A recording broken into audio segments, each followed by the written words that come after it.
How's it going?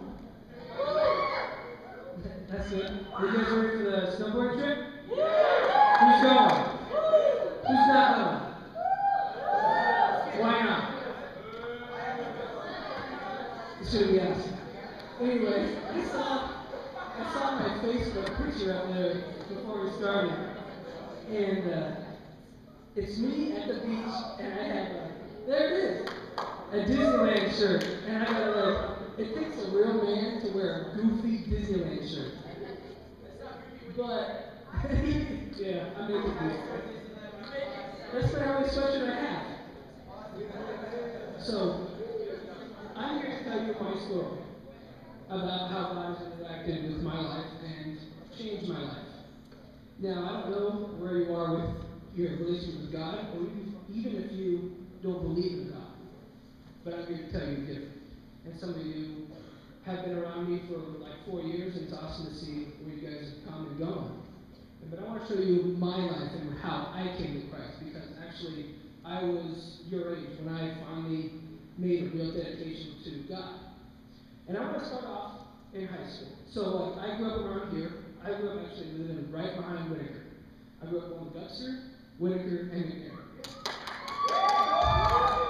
I'm a homegrown guy.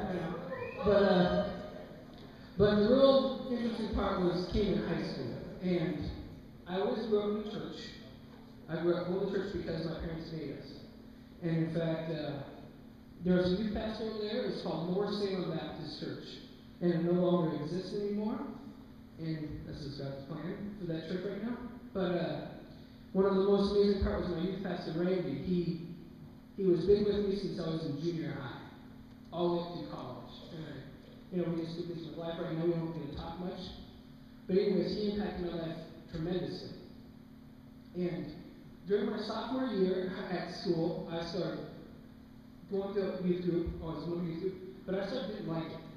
I started thinking that I was better than some of the other kids, or that they annoyed me. So I was like, well, I'm going to step away. And, I had another good friend named Matt Jones, and he wasn't from Kaiser, but we met at our church, and he was getting the wrong crowd. He started getting talked about smoking pot, and I'm like, I gotta do it, I gotta try it. Here's all these times that says people don't do it, and I'm like, well, I gotta try what this is about. Here's my friend trying it, I gotta try it. So eventually, over my sophomore year, towards the end, I started following this other crowd, and I started slowly declining in my walk with God, if there was one. And I started just not going to church. And smoking pot, that's the hardest drug I've ever done. I didn't do anything harder than that. I drank a few times, but nothing too major. But my sophomore year was coming around my junior year, and I started skipping school. I started skipping a lot of school towards the new year. In fact, I skipped so much school that I got home one day, my mom comes right up to me and goes, did you skip school today? And I'm like, no. She's like, you lied. You've been expelled. I just got called from the school. Now, I had been fooling my parents, my sister and I both. We'd get home. Now, back in the day, if you skipped one class, the school would call you, tell your parents that you skipped school. But we would beat it every time. We'd go home before them, delete the message on the answering machine, and be good. But this time, I didn't make it home in time. And it's happened that I got kicked out of school. I got kicked out of high school. And I was like, well, what now? Seriously, I skipped so much school, I got kicked out. And the weirdest part about it was, and I know some of my guys know this, but it was Tracy Rhodes' class. I skipped Tracy Rhodes' class so many times that I got kicked out of school. I know she's a nice lady, but it's a long story. That's another time. But anyways, so I go to my room and I'm thinking, well, what do I do with my life?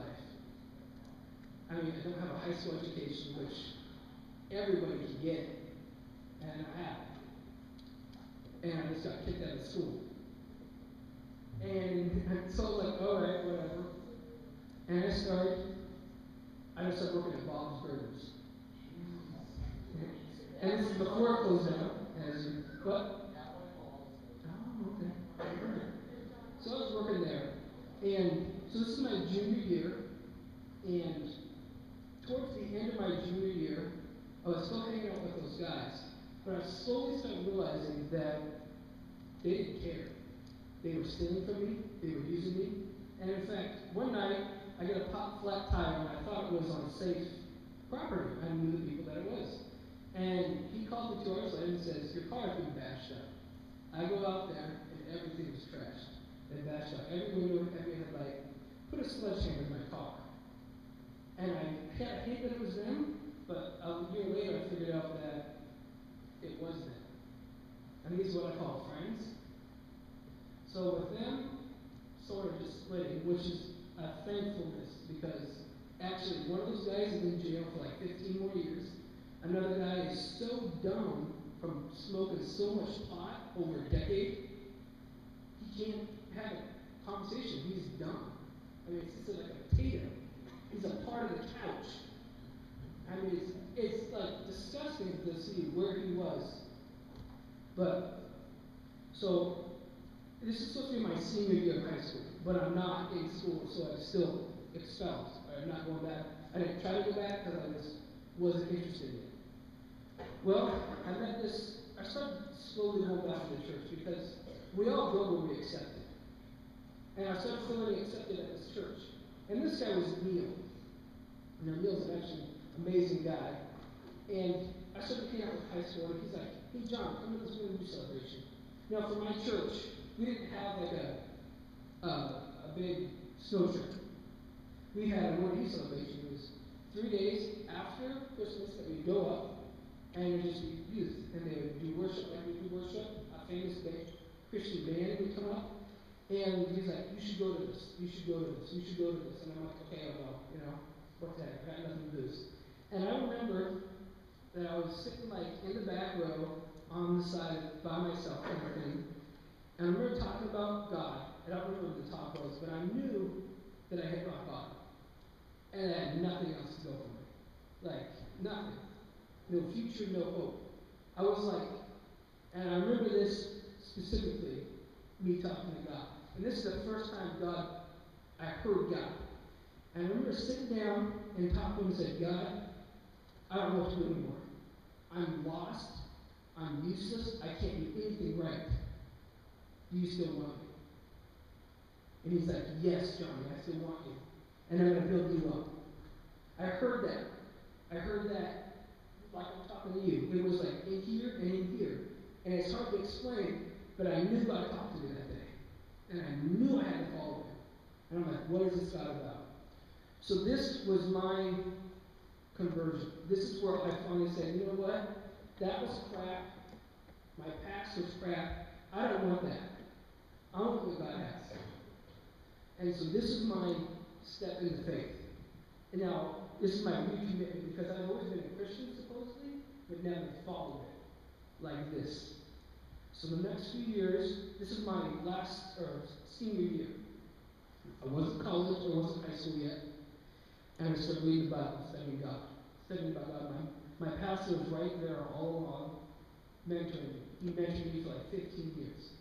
So that summer comes around when I should have graduated, 98.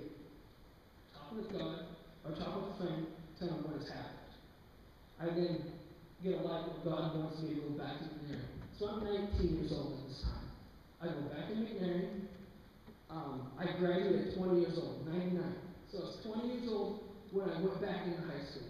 And they say that 95% of people who go back into high school after getting kicked out or leaving don't finish. So I was at 5%. Thanks to God. Anyways, so this year was the last year. And it was 99. I graduated with the best grades I've ever had. I had a 3-point. Now that was for me, that was a big deal.